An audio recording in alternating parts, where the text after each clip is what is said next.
Harry Potter and the Philosopher's Stone, Chapter 1, The Boy Who Lived. Mr. and Mrs. Dursley of number 4 Privet Drive were proud to say that they were perfectly normal, thank you very much. They were the last people you'd expect to be involved in anything strange or mysterious because they just didn't hold with such nonsense. Mr. Dursley was the director of a firm called Grunnings, which made drills. He was a big, beefy man with hardly any neck, although he did have a very large mustache. Mrs. Dursley was thin and blonde and had nearly twice the usual amount of neck, which came in very useful as she spent so much of her time craning over garden fences, spying on the neighbors. The Dursleys had a small son called Dudley, and in their opinion, there was no finer boy anywhere.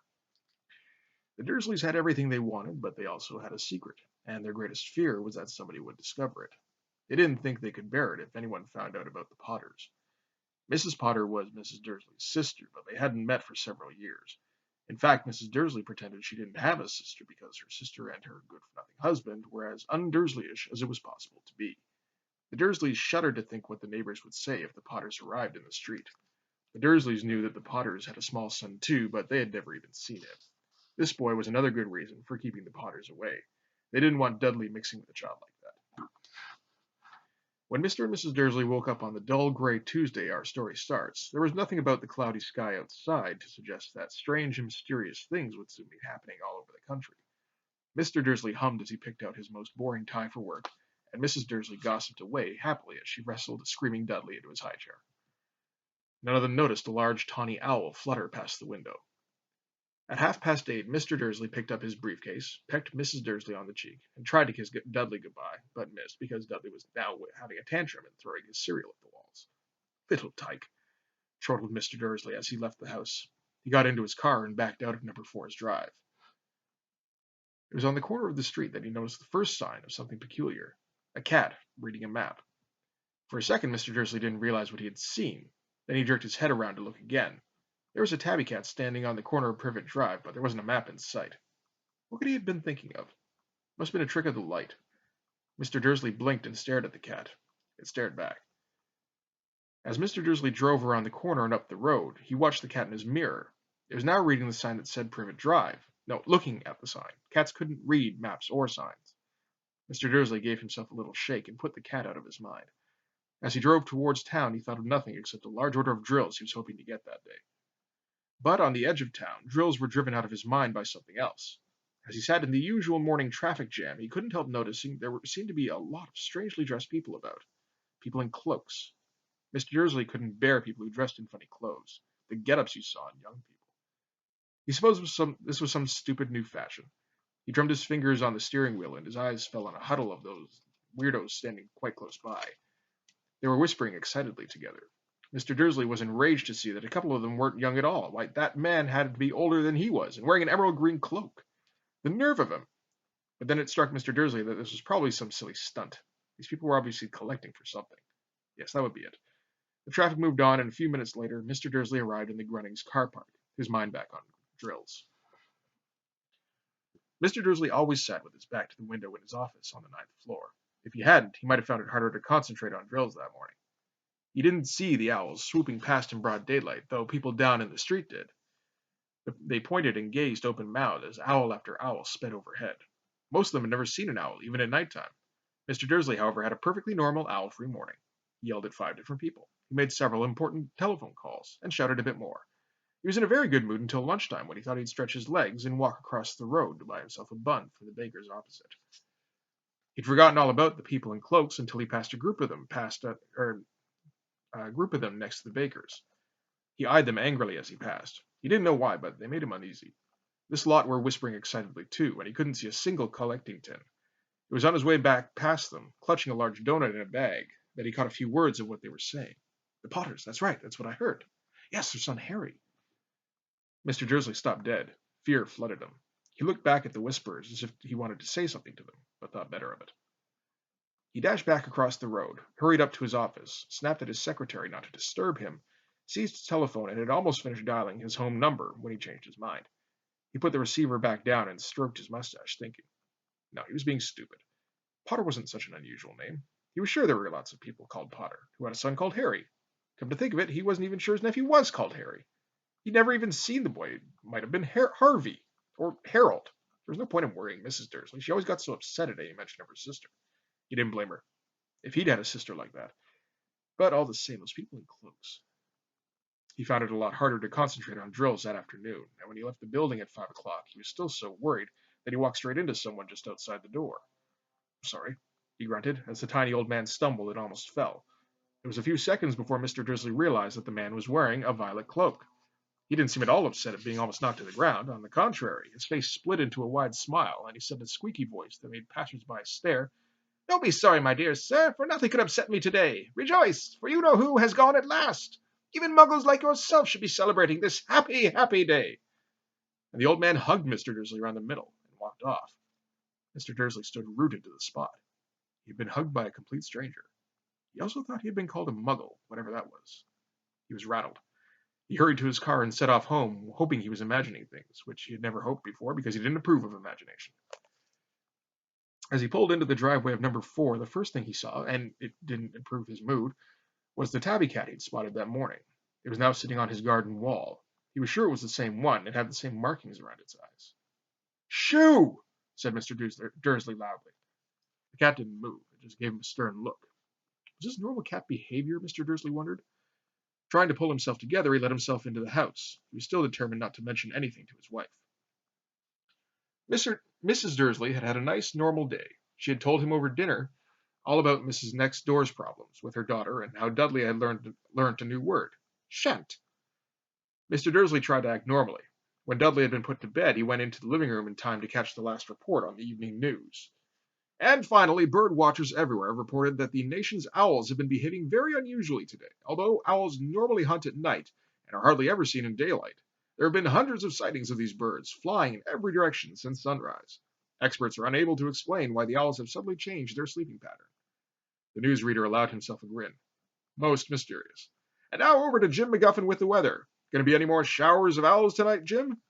Well, Ted, said the weatherman, I don't know about that, but it's not only the owls that have been acting oddly today. Viewers as far apart as Kent, Yorkshire, and Dundee have been phoning in to tell me that instead of the rain I promised yesterday, they've had a downpour of shooting stars. Perhaps people have been celebrating bonfire night early. It's not until next week, folks. But I can promise a wet night tonight. Mr. Dursley sat frozen in his armchair. Shooting stars all over Britain? Owls flying by daylight? Mysterious people in cloaks all over the place? And a whisper about the Potters. Mrs. Dursley came into the living room carrying 2 cups of tea. It was no good. He'd have to say something to her. He cleared his throat nervously. Petunia, dear, you haven't heard from your sister lately, have you? As he had expected, Mrs. Dursley looked shocked and angry. After all, they normally pretended she didn't have a sister. No, she said sharply. Why? Funny stuff on the news. Mr. Dursley mumbled. Owls, shooting stars. There are a lot of funny-looking people in town today. So? Snapped Mrs. Dursley. I just thought maybe it was something to do with, her lot. Mrs. Dursley sipped her tea through pursed lips. Mr. Dursley wondered whether he dared tell her he'd heard the name Potter. He decided he didn't dare. Instead, he said as casually as he could, Their son, he'd be about Dudley's age now, wouldn't he? I suppose so, said Mrs. Dursley stiffly. What's his name again? Howard, is it? Harry. Nasty, common name, if you ask me. Oh, yes, said Mr. Dursley, his heart sinking horribly. Yes, I quite agree. He didn't say another word on the subject as they went upstairs to bed. While Mrs. Dursley was in the bathroom, Mr. Dursley crept to the bedroom window and peered down into the front garden. The cat was still there. It was staring down Privet Drive as though it was waiting for something. Was he imagining things? Could all this have anything to do with the Potters? If it did, if it got out that they were related to a pair of... Well, he didn't think he could bear it. The Dursleys got into bed. Mrs. Dursley fell asleep quickly, but Mr. Dursley lay awake, turning it all over in his mind. His last comforting thought before he fell asleep was that even if the Potters were involved, there was no reason for them to come near him and Mrs. Dursley. Potters knew very well what he and Petunia thought about them and their kind. He couldn't see how he and Petunia could get mixed up in anything that might be going on. He yawned and turned over. It couldn't affect them. How very wrong he was. Mr. Dursley might have been drifting into an uneasy sleep, but the cat on the wall outside was showing no sign of sleepiness. It was sitting as still as a statue, its eyes fixed unblinkingly on the far corner of Privet Drive. It didn't so much as quiver when a car's door slammed in the next street, nor when 2 owls swooped overhead. In fact, it was nearly midnight before the cat moved at all. A man appeared on the corner the cat had been watching. Appeared so suddenly and silently, you'd have thought he'd just popped out of the ground. The cat's tail twitched and its eyes narrowed. Nothing like this man had ever been seen in Privet Drive. He was tall, thin, and very old, judging by the silver of his hair and beard, which were both long enough to tuck into his belt. He was wearing long robes, a purple cloak which swept the ground, and high-heeled buckled boots. His blue eyes were light, bright, and sparkling behind half-moon spectacles, and his nose was very long and crooked, as though it had been broken at least twice. This man's name was Albus Dumbledore. Albus Dumbledore didn't seem to realize that he had just arrived in a street where everything from his name to his boots was unwelcome. He was busy rummaging in his cloak, looking for something. But he did seem to realize that he was being watched, because he looked up suddenly at the cat, which was still staring at him from the other end of the street. For some reason, the sight of the cat seemed to amuse him. He chuckled and muttered, "I should have known." He had found what he was looking for in his inside pocket. It seemed to be a silver cigarette lighter. He flicked it open, held it up in the air, and clicked it. The nearest street lamp went out with a little pop. He clicked it again. The next street light flickered into darkness. 12 times he clicked the put-outer, until the only lights left in the whole street were two tiny pinpricks in the distance, which were the eyes of the cat watching him. If anyone looked out of their window now, even beady-eyed Mrs. Dursley, they wouldn't be able to see anything that was happening down on the pavement. Dumbledore slipped the put-outer back inside his cloak and set off down the street towards number 4, where he sat down on the wall next to the cat. He didn't look at it, but after a moment he spoke to it. "Fancy seeing you here, Professor McGonagall." He turned to smile at the tabby, but it had gone. Instead, he was smiling at a rather severe-looking woman who was wearing square glasses exactly the shape of the markings the cat had around its eyes. She, too, was wearing a cloak, an emerald one. Her black hair was drawn into a tight bun. She looked distinctly ruffled. "How did you know it was me?" she asked. "My dear Professor, I've never seen a cat sit so stiffly." "You'd be stiff if you'd been sitting on a brick wall all day," said Professor McGonagall. "All day? When you could have been celebrating? I must have passed a dozen feasts and parties on my way here." Professor McGonagall sniffed angrily. "Oh, yes, everyone's celebrating all right," she said impatiently. "You'd think they'd be a bit more careful, but no, even the Muggles have noticed something's going on. It was on their news." She jerked her head back at the Dursleys' dark living-room window. "I heard it. Flocks of owls, shooting stars. Well, they're not completely stupid. They were bound to notice something. Shooting stars down in Kent. I'll bet that was Daedalus Diggle. He never had much sense." "You can't blame them," said Dumbledore gently. "We've had precious little to celebrate for 11 years. "I know that," said Professor McGonagall irritably. "But that's no reason to lose our heads. People are being downright careless, out on the streets in broad daylight, not even dressed in Muggle clothes, swapping rumors." She threw a sharp sideways glance at Dumbledore here, as though hoping he was going to tell her something. But he didn't, so she went on. "A fine thing it would be if, on the very day you-know-who seems to have disappeared at last, the Muggles found out about us all. I suppose he really has gone, Dumbledore?" "It certainly seems so," said Dumbledore. "We have much to be thankful for. Would you care for a sherbet lemon?" "A what?" "A sherbet lemon. They're a kind of Muggle sweet I'm rather fond of." "No, thank you," said Professor McGonagall coldly, as though she didn't think this was the moment for sherbet lemons. "As I say, even if you-know-who has gone, my dear Professor, surely a sensible person like yourself can call him by his name. All this you-know-who nonsense. For 11 years I have been trying to persuade people to call him by his proper name, Voldemort." Professor McGonagall flinched, but Dumbledore, who was unsticking 2 sherbet lemons, seemed not to notice. "It all gets so confusing if we keep saying you-know-who. I've never seen any reason to be frightened of saying Voldemort's name." "Well, I know you haven't," said Professor McGonagall, sounding half exasperated, half admiring. "But you're different. Everyone knows you're the only one you know—" "All right, Voldemort was afraid of." "You flatter me," said Dumbledore calmly. "Voldemort had powers I never will have. Only because you're too, well, noble to use them. It's lucky it's dark. I haven't blushed so much since Madame Pomfrey told me she liked my new earmuffs." Professor McGonagall shot a sharp look at Dumbledore and said, "The owls are nothing to the rumors that are flying around. You know what everyone's saying about why he's disappeared? About what finally stopped him?" It seemed that Professor McGonagall had reached the point she was most anxious to discuss, the real reason she had been waiting on a cold, hard wall all day. For neither as a cat nor as a woman had she fixed Dumbledore with such a piercing stare as she did now. It was plain that whatever everyone was saying, she was not going to believe it until Dumbledore told her it was true. Dumbledore, however, was choosing another sherbet lemon and did not answer. What they're saying, she pressed on, is that last night Voldemort turned up in Godric's Hollow. He went to find the Potters. The rumors that Lily and James Potter are... that they're dead. Dumbledore bowed his head. Professor McGonagall gasped. Lily and James? I can't believe it. I didn't want to believe it. Oh, Albus! Dumbledore reached out and patted her on the shoulder.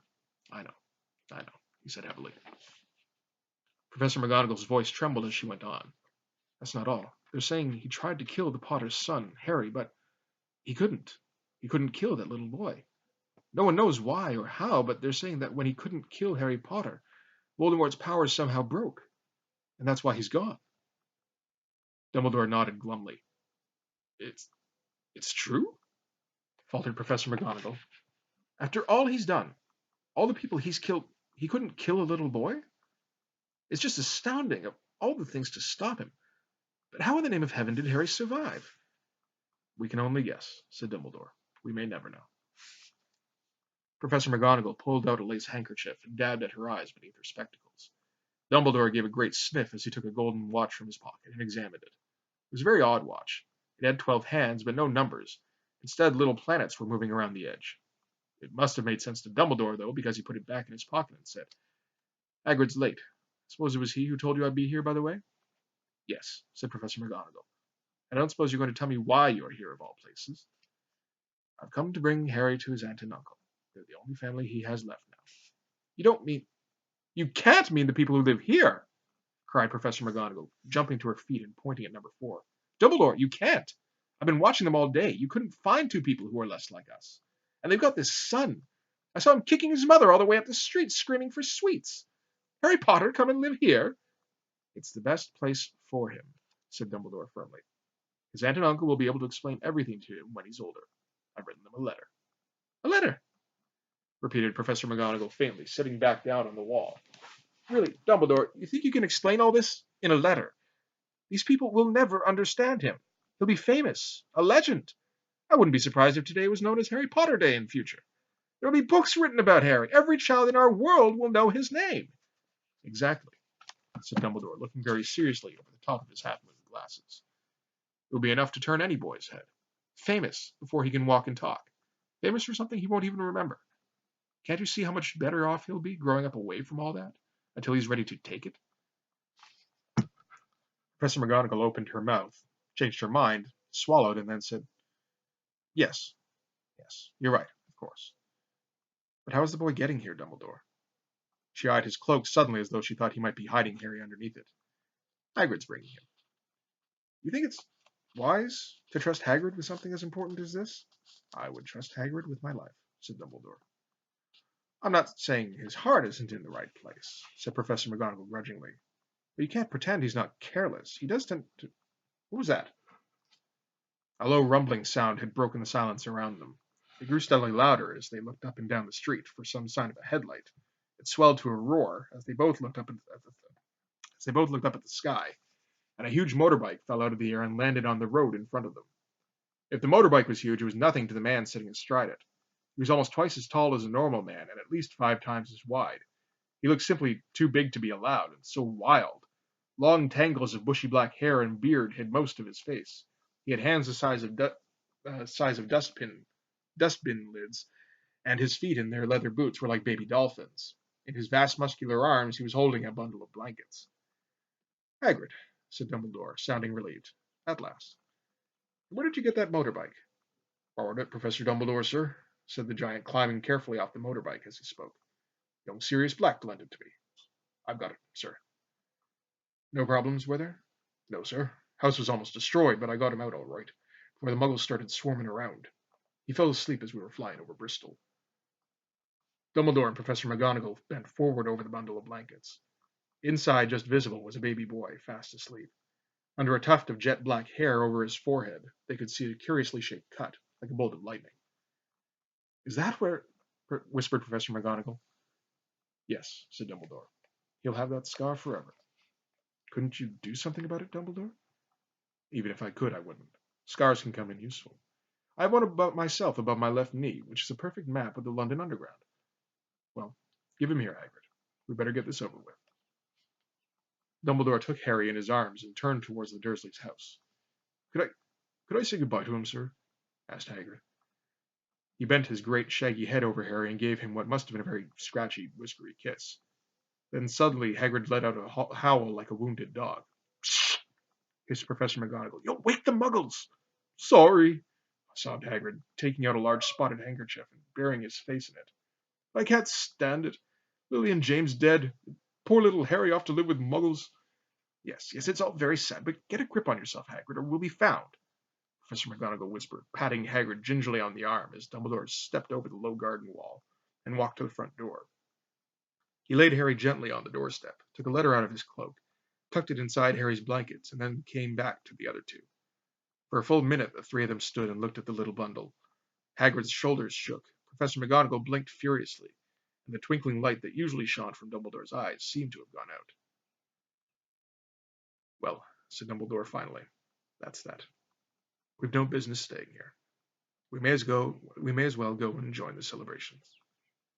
Yeah, said Hagrid in a very muffled voice. I'll be taking Sirius's bike back. Good night, Professor McGonagall. Professor Dumbledore, sir. Wiping his streaming eyes on his jacket sleeve, Hagrid swung himself onto the motorbike and kicked the engine into life. With a roar, it rose into the air and off into the night. I shall see you soon, I expect, Professor McGonagall, said Dumbledore, nodding to her. Professor McGonagall blew her nose in reply. Dumbledore turned and walked back down the street. On the corner, he stopped and took out the silver put-outer. He clicked it once, and 12 balls of light sped back to their street lamps so that Privet Drive glowed suddenly orange, and he could make out a tabby cat slinking around the corner at the other end of the street. He could just see the bundle of blankets on the step of number 4. Good luck, Harry, he murmured. He turned on his heel, and with a swish of his cloak, he was gone. A breeze ruffled the neat hedges of Privet Drive, which lay silent and tidy under the inky sky, the very last place you would expect astonishing things to happen. Harry Potter rolled over inside his blankets without waking up. One small hand closed on the letter beside him, and he slept on, not knowing he was special, not knowing he was famous, not knowing he would be woken in a few hours' time by Mrs. Dursley's scream as she opened the front door to put up the milk bottles, nor that he would spend the next few weeks being prodded and pinched by his cousin Dudley. He couldn't know that at this very moment, people meeting in secret all over the country were holding up their glasses and saying in hushed voices, "To Harry Potter, the boy who lived."